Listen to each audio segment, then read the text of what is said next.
Belichick's lost a step to me. I'm not going to do this.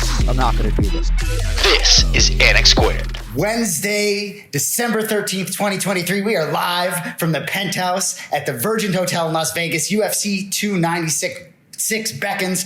This guy will be calling the fights, but this is a football show. Today it's Anik Squared. He is the voice of the UFC, Jon Anik. I am his twin brother, Jason Anik. But it's football. We'll pull you away for a little bit, little football talk. I know you always get a little juiced up by the football, even though your focus is MMA this week. But what's up? I'm juiced up by the 3,800 square foot penthouse here at the Virgin Hotel, all courtesy of Big Ronald Pellegrino, owner of the Paradise Cantina. We have our executive producer, Cody Merrow, here. It's very rare that I have my producer in the building. We've done 460 episodes of the Anik and Florian podcast, and I've had my producer within striking distance for like one of those shows. So it's nice to have our producer with us today. We have a lot to get to. Pretty productive week 14 in the NFL. This league is just unbelievable. If you bet on the NFL, if you're just somebody who watches this or plays fantasy football, it's as good as it gets mid-December. So we give you 10 picks in the NFL against the spread every week. We go 5 picks against each other head-to-head. Our ultimate goal is to narrow down our selections for the Westgate Las Vegas Super Contest, where you pick 5 games against the spread in the NFL. You win $1 million if you win the whole thing. Before we discuss our Week 15 picks, let's look back at Week 14, as we always do. Get right to our first segment, Tire and Ice, presented by Toyo Tires. My turn, so I've let him read this commercial spot for 14 weeks. Football fans, the NFL season is winding down. As usual, it's wide open. Nothing is guaranteed for players, coaches, or the fans. So if you want to get into the postseason and make a run, you got to get there safely. Well, getting you there safely is certainly the priority of the whole team at Toyo Tires. So when it comes to ensuring a smooth journey, there is no better route than a quick slant to Toyo Tires. Whether you're tackling the rugged mountains of Denver or cruising the streets of LA, Toyo Tires has you covered with options like their open country tires for tough terrains or the smooth Celsius sports tires for city driving. You can ride with confidence and zero regrets, backed by their 500-mile or 45-day trial. So this holiday season, embrace the freedom of the open road. Visit toyotires.com to locate a dealer near you. Toyo Tires, open roads await. Appreciate that. You know, have you ever heard of, when you're talking football, something called a route? Like he ran that route, or is it a route, right? Sometimes people say like take Route 9 or that's a different route. But when you're talking football, it's always a route, isn't it? If you're running around, you said route. So but you read it very well. I just had to bust your balls a little bit. And Big Ron, if you're listening, I know I owe you 4 Toyo Tires. All right. We got to talk about the Patriots real quick, because rumblings this week out of Tom Curran that Bill Belichick won't be coaching the football team next season. Thank fucking God. I'm just going to read you a quote. Okay.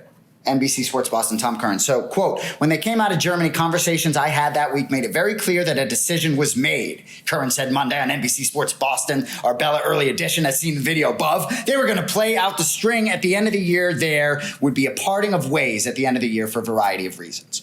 So it's still from the article. So while Belichick's legacy as a 6-time Super Bowl winning head coach is irrefutable, his recent track record, especially as a de facto general manager, has necessitated a change. Most certainly, talk to me. He's done. Well, I don't love the celebratory tone here as you sort of have this party at the impending departure of Bill Belichick, so I don't necessarily love your tone off the top of the show. The reason I have that tone, is because Curran doesn't blame them for being a year late. I do. And not even necessarily a year late from Bill Belichick not coaching the team, but it's about just running the whole show, which obviously comes to picking the players. So that's what it is that I think it's way too late. And I'm in celebratory mode because you have to sort of start it over. You got to sort of, Right, but the notion that you're going to get a better head football coach than Bill Belichick is foolish, right? Like, what are the odds that the person who succeeds him, whether it's Gerard Mayo or even if they could somehow pluck away Mike Vrabel from the Tennessee Titans, right? Like, what are the odds that that head coach is even a modicum of as good as Bill Belichick is, right? He can still scheme. He's 10-3 lifetime against Mike Tomlin, right? After beating the Pittsburgh Steelers last week, right? Now, granted, the Pittsburgh Steelers are a laughingstock of a team that has 7 wins, right? But he can still go into a hostile environment like Pittsburgh and coach up a team. He has still coached up the defense. I don't think he's without value. I do hope that Bill Belichick is the head coach of one of these teams, whether it's the LA Chargers or one of these other outfits that's going to need a head coach for next year. But certainly if this decision was made largely to take personnel control away from him and they didn't feel like they could rip off that Band-Aid without doing things completely, then that's fine. But the notion that you're going to get somebody better in in there to coach these players on the lines and defensively. I don't buy that at all. Good stuff. And you brought up the Steelers, so I just have to go here real quick before we talk about our picks from last week. So Ben Roethlisberger. Man, I love this guy as a player, but as a human, it's like, shut the fuck up. So he has his own podcast, right? So this is a quote from Ben Roethlisberger on his podcast. Quote, maybe the tradition of the Pittsburgh Steelers is done, he says on his podcast, and then he goes on, can't afford to burn silly timeouts. To me, that's bad coaching. Like, shut the fuck up. Whether he's right about some of Tomlin's coaching opponent things, deficiencies, but for him to run it, maybe the Steelers tradition is done. Like, what? If I'm a Steelers fan, I'll shut the fuck up. You want this guy saying that? Well, again, I think that maybe some of the masses are going to think I'm disagreeing with you just for the sake of content, right? But this is a clickbait type headline. Now, I don't love him taking a shot at the Pittsburgh Steelers tradition in totality, right? But if you look at the entire package of remarks from Ben Roethlisberger, he talked about a lot of different things, and it is bad coaching, right? Like, he's sitting there seeing a very winnable game go by the boards. And I can understand as an ex-Steeler why that would be frustrating for him, to go at Mike Tomlin. Those guys were thick as thieves, right? Yeah. And probably still are. So to go at Mike Tomlin and to be convicted in doing so, I'm okay with it. But you are awfully fired up here in Las Vegas on a Wednesday morning. Well, and I know when you sit this close to me, it makes you want to cause physical harm. How many other people could you host a show with where you'd actually be sitting this close, though, right? Like, don't you want to I'm sure you get in and out of the shop, but don't you want? I'm surprised you're sitting so close to me and not getting a little fired up, throwing elbows. I just moved away a little bit. All right, we're going to talk quickly. Last week, head-to-head. You're gaining ground, sir. You are now 6 games over 500 overall at 38-32 after 3-1-1 last week. I went 2-1-1. 2-2-1. So now I am at 40-30. I only have a 2-game lead, if I'm not mistaken, over you. You've said all along that you are going to catch me. Appears you're catching me. So a 3-1-1 for you. A good week out of you. I will just say quickly, you did have the Steelers on Thursday night. So obviously by the time we brought Steelers into the contest, I'll say. So Steelers obviously lose to the Patriots outright, but really seeing the board pretty good over the last few weeks. Well, as I said early on when this guy was celebrating in October, that we were playing the long game, and we are catching you down here just 2 games back. As far as that selection on Thursday night, the Pittsburgh Steelers -6, I would make that every day of the week. I'll probably be fading New England again. I do not believe in Bailey Zappi, with the ultimate respect that is said. So I don't feel bad about the one game that I was on the wrong side of. So many sharps were convicted on the Buffalo Bills winning that football game. And we're going to get into Kadarius Toney, I think, probably throughout the course of the next 25 minutes or so, and everything that the Kansas City Chiefs are dealing with. But felt pretty good about the Buffalo You're going to Bills. give us 25 more minutes? Wow. Let's actually cut that down to 20. All right, so I'm going to talk about the Super Contest picks, okay? Because I pushed hard to put the Steelers -6 in the contest against the Patriots, and that obviously dumped. And then we go 3-1 on Sunday. So we lost. I don't even want to look at this. Lions -3.5. Like, I promise you, bro, I liked the Bears. Cool. Awesome that you like them come Sunday morning. But you're putting it in on Thursday, so it's different. So those are losses. And then we hit Bills +1.5 against Chiefs, Bengals +1, routing the Colts at home, and then Cowboys -3.5, showing the Eagles, who is boss in the NFC East. So 3-2 in the contest. There is a leader, 2 Wong, 1 Wang. We've mentioned him before. So he went 1-4 last week as the leader, but a 4-0-1 last week. So now an 11-game lead over us. We sit at 37.5 points. Still 5 games over 500, 37.5 and 32.5. But I quickly want to tell you, so $1 million if you win this thing, and we've talked about it, if you come in dead last and make every pick, you win $100,000. Right. And every week when I bring this up, you're like, why are you fucking talking about this? Why are you interested in talking about this? I'm interested because I think there's one guy that's absolutely trying to lose this thing. He has 7 entries. It's Wood Whopper. But last week, right, he goes 0-5 on 3 of these entries. So now Wood Whopper, right, is now in last place and in second to last place by himself, right? So he had Jacksonville on all of his accounts last week as a pick. At Cleveland, Trevor Lawrence was banged up, probably a consensus pick. He also had Carolina Panthers. He's probably been playing the Panthers on a regular basis. But it's just interesting to look back at some of his selections when you literally can tell he's trying to lose. Like, he had the Chargers in 4 of his 4 picks, right? They lose outright to Denver. So it's interesting when games, you see these guys, like, I think some of the guys that win this thing, you go back and you look at their selections and you're like, man, they were just sharp. Every game they picked wasn't even close. And this guy going the other way, he's trying to win that $100,000. So I just just found that a little bit. I suppose if you're trying to lose, and again, you bring it up, I think it speaks to a little bit of a loser's mentality, right? Are we going to do multiple entries next year and try to pick 5 losers every week? I don't know. All right, well, no. This guy has 7 entries, at least that we know of, right? So he's spending $7,000 in your theory to try to win this $100,000. Best of luck to him, but I am never going to do, if we do multiple entries next year, I'm certainly not going to do one of them that is focused on trying to find losers, but I'm sure he tries to find stale lines, right? A line closes at 12 and in the contest it's 9.5. I get it. As we talk, it's hard to go 0-5. Do you know what I'm saying? It's right. So anyway, let's get to the picks. Following an NFL team can really be a roller coaster ride. Only 17 games, a lot always at stake each and every week. NFL Sundays, absolutely my favorite 18 days of the entire year. We're going to get some Saturdays this weekend. We at Anik Squared here to elevate your game, and to that end, happy to announce our partnership with our title sponsor, the ultimate game changer, DraftKings Sportsbook.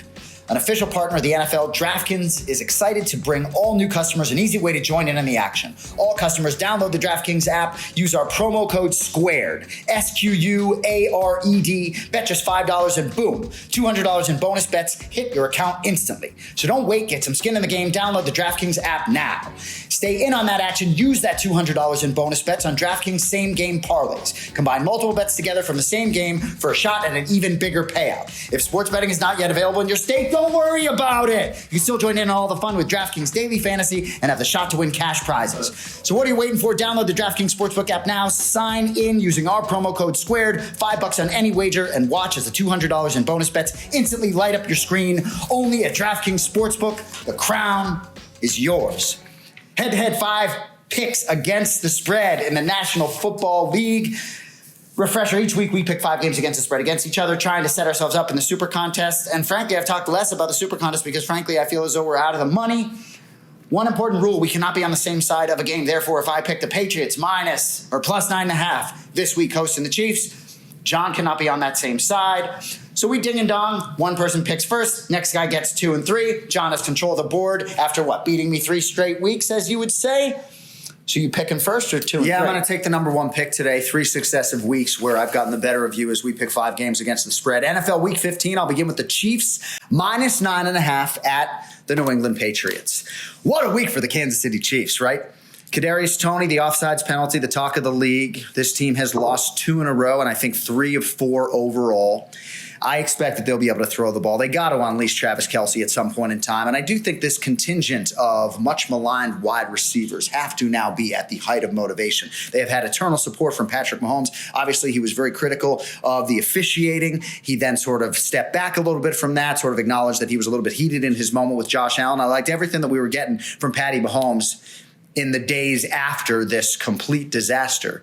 I'm not necessarily suggesting that the Kansas City Chiefs are still the class of the AFC. I think that baton has maybe been passed to the Baltimore Ravens. But the Patriots, in terms of differential, are still one of the worst teams in the NFL. To me, Bailey Zappi, one of those 2 touchdown throws to Hunter Henry, felt like it was just so lucky to get through the wickets. And the Patriots have made so few of those type of explosive plays all year long. Less than 10 points, anything single digits, Kansas City's a play for me. I'm not going to be fooled by one good week for New England. I do think they'll play hard for Bill Belichick if this is indeed his swan song in New England. But Kansas City Chiefs minus 9.5 to lead my card for Week 15. Bailey Zappi, he made a couple great throws. He really did. How'd they do in the second half offensively? Well, exactly. And then, he's doing this. Speaking of which, I'll remember the name Muhammad out here weighing in as a backup for the UFC welterweight championship fight coming up in a few short days. Shout out my boy, Bully B. But Bailey Zappi, I just have to say, it's all these guys in the NFL have certain skills, right? I think he led collegiately the record for the most passing yards. A 4th-round selection for that athlete? Get the fuck out of here. Excuse my language. My first selection, I get 2 here. I'm going to go with the Colts, minus 2.5 on Saturday, hosting the Pittsburgh Steelers. So the AFC has 6 teams that are 7 and 6. 2 of them facing off here. So I played the Steelers plus 120. How's my posture? Go ahead, sorry. I played the Steelers plus 120 not to make the playoffs. prior to the Patriots game last Thursday night. Nice. I didn't really necessarily expect them to lose that. It's minus 260 now for them to not make the playoffs. This offense, I just don't believe it. I think they were a little bit fraudulent even at 7-4 2 weeks ago. But the fall from grace continues, right? And I think it's going to continue here in Indy. So whether it's Mitch Trubisky, some rumblings about Mason Rudolph, Trubisky has no confidence. I just like the Colts. Colts had won 4 straight prior to last week's 34-14 drubbing at the hands of the Bengals. I just think they bounce back here at home against the team sort of going in the other direction. The Steelers, well documented, 5-day stretch, lose to 2-10 teams in a 5-day stretch at home. So the remaining schedule for the Colts, obviously they have the Steelers. Then they go at Falcons, versus Raiders, versus Texans. All winnable, including this one. I think they get to 8-6. I think they have a real good shot to make the postseason. My only hesitation, only 46 rushing yards last week at the Bengals. Jonathan Taylor is doubtful. I don't like that. I still like Gardner Minshew a lot, and this to me is more a play against the fading Steelers than it is on the Colts. My first selection, Colts, minus 2.5, and I like the number. I don't like Indianapolis. I just don't want to have my hard-earned money on that side. And if this league tells you anything, it's that the Pittsburgh Steelers will lose at home successively to 2-10 teams, Arizona and New England, and then they'll go into Indy and win the games.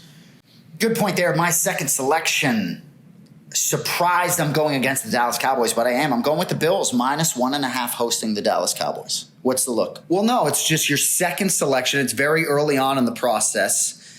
Fading the Cowboys is one of the better options for you. Well, let me tell you why. Power to you. Let me tell you why I'm going to fade the Cowboys. So, the Cowboys would love to be the number 1 seed. There's a lot of these teams in all these matchups have things they're playing for, but Buffalo needs it more. And that logjam at the AFC wildcard race. So Buffalo, right? Big win at KC last week. I understand there were circumstances, but they got to be very excited coming home right now. They're still in it. They should have beat Philly 2 weeks ago. Then they get the bye. So it's like they're playing good football now, and they've had stretches during the season. You bet on the Bills to make the playoffs. Right? So I think maybe you would perhaps like him in this spot. And it's a tough opponent, but I like Dallas much better at home than I do on the road. Weather Sunday in Buffalo, high of 48. So it's not going to be that cold, but a little fucking moisture, a little bit of rain. Man, I'm dropping F-bombs. I just think Josh Allen can exploit the aggressiveness of the Dolphins, of the Cowboys defense here. I like Dallas's chances long-term more than I like Buffalo's chances. But in this particular spot, I'm going to circle the wagons with the Buffalo Bills minus 1.5 versus the Cowboys. I expect a big effort out of Dallas. I just think the Cowboys are so good on both lines that it gives me great pause. I just think they're better than Buffalo, and I feel like neutral field, they beat them 8 or 9 out of 10 times, but I do think Buffalo at 10-7 or whatever they get to will make the playoffs, but that would not be a game that I would hone in on for Week 15. All right, back-to-back selections for me now.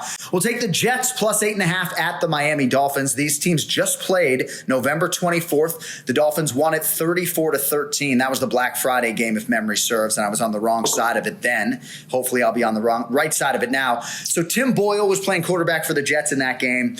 I'm not sure Zach Wilson can put together back-to-back good games or good halves, I guess I should say. But the Jets defense is on the field a lot, and they're very good. They picked off Tua Tagovailoa twice, despite the blowout in the first meeting. Tyreek Hill questionable with an ankle. He should not play. What are the Miami Dolphins trying to do here? Even if they don't get the number 1 seed, they have a great chance to win the Super Bowl if he is healthy. I don't think you can chase records, 2,000 yards or otherwise. Tyreek Hill probably shouldn't have gone back into the game last week, and I heard somebody suggest something that other organizations would have taken that decision out of his hands. Can Big Ron stop broadcasting in the middle of our show behind us? I like the Jets plus 8.5 against the Miami Dolphins. 53% of the bets right now are on the New York Jets at DraftKings Sportsbook, and I do expect that number would go down as opposed to up to 9 or 9.5. Jets plus 8.5 will be my second selection for Week 15, and I'll go right into my third pick. Giants plus 6 at the Saints. Maybe a bit reactionary. Well, you just love New York. But no, not really. I love. Well, I think like some of my selections this week are a bit reactionary after a big Monday night win for the Giants. But this is a fade of New Orleans as much as it is a play on the G-men. So the Giants have won 3 in a row. So from 2-8 to 5-8. You and I felt like they would be competitive for Brian Daboll, right, and try to salvage this season a little bit. They're not going to make the playoffs, right? But certainly winning 6, 7, 8 games is much more palatable for your long-term future, for your younger players who are in their NFL formative years. So I like the Giants. Obviously I think Tommy DeVito figures to be challenged by the Saints defense, but the Giants ran the ball 34 times against the Packers, and I expect them to try to do the same here. Kayvon Thibodeau, 11.5 sacks on the year. Do you think he gets to Derek Carr at all? Yeah, he does, right? God. I know you got a lot of vitriol for Derek Carr. Saints, Buccaneers, and Falcons all right now 6-7. It's a must-win for the Saints. Maybe they win the game. I think the Giants keep it close. So Giants +6 will be my third pick for Week 15. 73% of the bets on DraftKings Sportsbook on the Giants right now. Doesn't surprise me. That was an alternate selection for me. My third selection moving forward. Now, I will say, because we're in the Virgin Hotel, right? I was going downstairs to print our documents out, right? So I did come across one of your selections that we happened to share, but I didn't switch the order of mine. Anyway, but Ravens -3. I know you're on them, but I'm taking them. Ravens -3 at the Jaguars Sunday night. You notice how he's like, come on, shut the fuck up and just give me the pick. You're bullshit. Nobody's interested in this. All right. So all these teams, like I said, have a lot to play for. Like your Ravens, you talk about them being the class of the AFC. Well, talk to me in a few weeks. Yeah, they're the number 1 seed now. It's tough to remain there. So got a scare last week from the Rams. After this game, they go at Ravens, go at San Francisco, and then verse the Dolphins. If you want to buy and you want that 1 seed, you got to win here. So I'll lay the 3. Trevor Lawrence still dealing with that ankle injury. They fought tough last week, Jacksonville, but they can't be feeling great about themselves having lost 2 straight. Defense a little bit shaky. Joe Flacco throwing all over them. I love all the Baltimore weapons. I love John Harbaugh. Did you see John Harbaugh on the camera, all fired up? How could you not? But I always try to play purple when I can. 73% of the bets on the Ravens and 72% of the handle. That scares me a little bit. A lot of public money on the Ravens, but I will be with the public there. Ravens -3 at the Jaguars is my third selection. Week 15. And one thing that I will just add, since it was one of my selections, Keaton Mitchell, I think, needs more carries. He only had 9 carries last week, averaged 6 yards per carry. Jacksonville has the 4th best rushing defense statistically in the NFL. So maybe not the matchup to try to get him going, but those legs need to get off. And I like Baltimore to win. I'll lay the 3 with you. Odell Beckham Jr., bro, is so, I think, still underrated. Dude, he does so many things well all the time. He makes things look so easy, catches fucking everything. I can't get enough of him. And he's banged up a lot. And he plays through injury a lot. I just think he's so, I would love the Patriots to take a little flyer. I just think he has so much potential. I know he gets banged up a lot, but he plays through it. My fourth selection, Rams, -6.5 versus the Commanders. Ron Rivera still has a job, huh? Unbelievable. He won't soon. And I will say, just as a side note, I'm hoping the Patriots, but Bill Belichick does have 1 year under contract still. So I'm hoping someone will bite and they can maybe get something back for the coach. So the Commanders have lost 4 straight. And while the Rams, I'm sure, are seething from that overtime loss at Baltimore, they didn't find a way to win, but still a lot of good things. Put up 31 points, took it to overtime on the road. Tough game, tough spot. Still in the wild card mix. I like a lot of these players on the Rams. I think they win this one easily. I know that Washington team can put up some points. Love Terry McLaurin. Love a lot of the whole receiving core, frankly, but it's a dysfunctional team that's out of it on the road. 2 weeks ago, they lose 45-15 at Miami, and then they get this bye week. It's like, what are you guys doing during the bye week, right? Everyone getting in extra work? I just don't see it. This matchup for Sean McVay against Ron Rivera, I think the Rams have something to play for. I think they roll here, so I kind of like the number at 6.5. Rams -6.5 versus the Commanders. My fourth selection, the Rams, 80% of the bets on the Rams, 78% of the handle on DraftKings Sportsbook. I don't appreciate all these information from Cody, but I'm with the public. I never like being with the public. And I know, Cody, you hate being with the public. You are a big fade public guy. Yikes. That's my fourth selection. What do you got? All right, my fourth and fifth selections to close out my card for Week 15. Rest assured, I'll have a lot more action than just 5 selections come Sunday morning. We got Thursday action, Saturday. Some paper tickets down. Seahawks +4, home to the Philadelphia Eagles. So Philadelphia's whole season has sort of fallen apart here in the last 2 weeks, but anyone who's been paying attention saw this coming and made money on San Francisco and Dallas the last 2 weeks. Let's go to the other side of this game. Seattle is in a certifiable free fall right now. They've lost 4 in a row from 6-3 out of the chute to 6-7 now. But that was the tough part of their schedule, and we knew it. At the Rams, home to the 49ers, at Dallas, and then at the 49ers, underdogs in all 4 games. But this game is winnable against what I think can only be described as an overrated Philadelphia Eagles outfit. The Seahawks have 3 winnable games after this game. Tennessee, Pittsburgh, and Arizona. And I think the Seahawks will fight in a game here that could be kept inside a field goal. Seattle +4 home to Philadelphia is a play for me in week 15. And for Geno Smith, obviously he was a late scratch last week. The team was still competitive against the San Francisco 49ers. So I really do like Seattle +4. Prove it to me spot for Philadelphia. It's one thing for Philly to go to Seattle, a tough place historically to win and win the game. It's another thing to have to win by 5 or more. I really do like Seattle +4.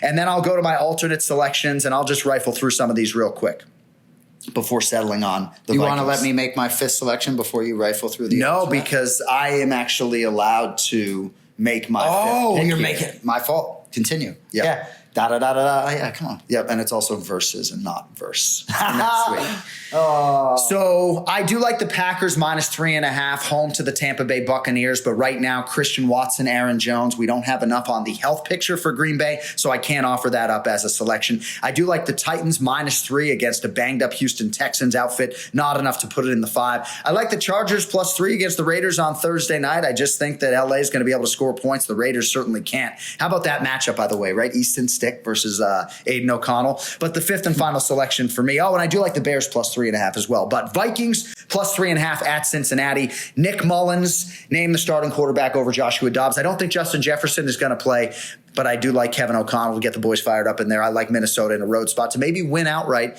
but catching 3.5 at Cincinnati. Vikings +3.5 to close out my card. I don't know how I feel about that.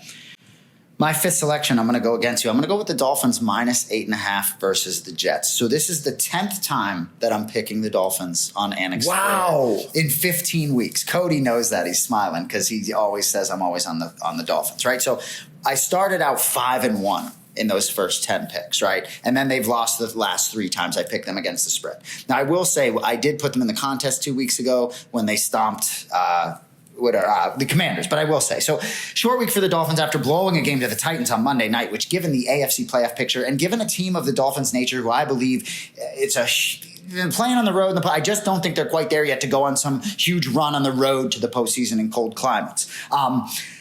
But the Jets still leave a lot to be desired. You alluded to some of this. Like Zach Wilson is going to play back-to-back good games. And even after a great home win against the Texans, I just think they have a great chance to not be great this weekend. Miami needs this bad. Their last 3 games of the seasons face Cowboys, Ravens, Bills.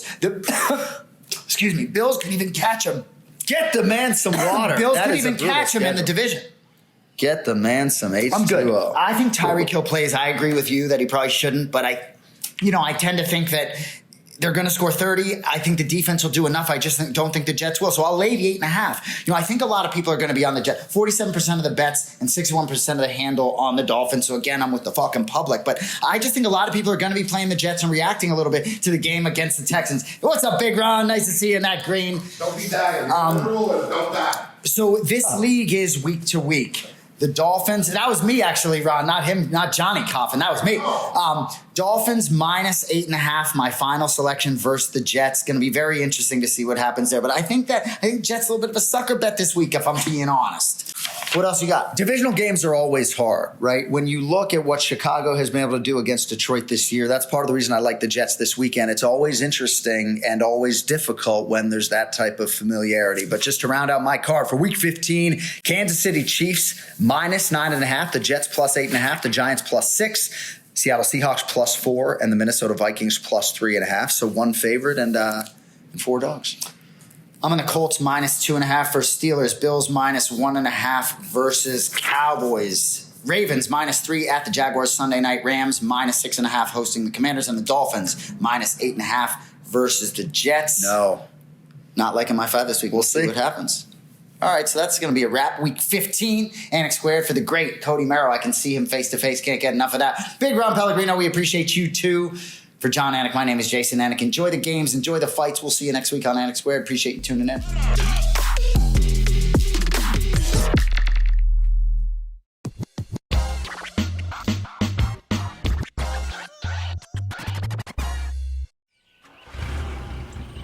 Not this again. All right, Dom, bit of a slow start for Griffin. Give him some time. Forrest is making his approach here, Dom. He still hasn't found his flow. Oh, things are heating up. Oh, it's on now. Unbelievable. Forrest goes for the left hook. Oh, He's showing off a lot of stamina. not letting up. So where are we headed, Forrest? Really, guys, get a hobby. You are the hobby.